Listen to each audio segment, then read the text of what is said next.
ঋষি দুর্বাসার অভিশাপে কৃষ্ণপুত্র শাম্ব কুষ্ঠ রোগে আক্রান্ত হন। দেবর্ষি নারদ উপদেশ দিলেন একমাত্র সূর্য পূজা করলেই এই কুষ্ঠ রোগ থেকে নিষ্কৃতি পাওয়া সম্ভব। কিন্তু বিধিপূর্বক সূর্য পূজা করার মতো ব্রাহ্মণ ভারতবর্ষে সেই সময় ছিল না।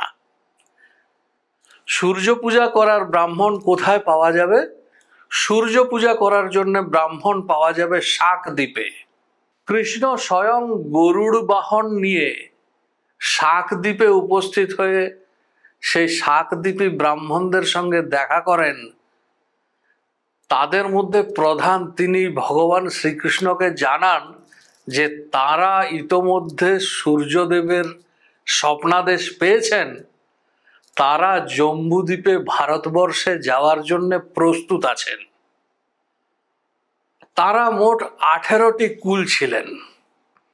শাকদ্বীপী ব্রাহ্মণের 18টি কুল, তারা সবাই গরুড় বাহন হয়ে শ্রীকৃষ্ণের সঙ্গে ভারতবর্ষে আসেন।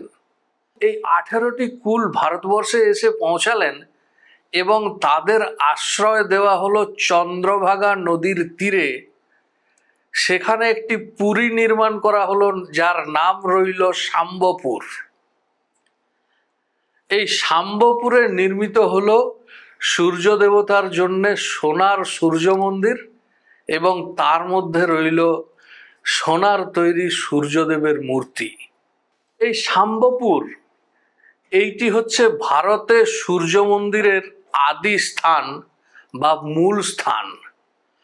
এই মূল স্থান নাম পরিবর্তিত হয়ে বর্তমানে পাকিস্তানের একটি শহর মুলতান।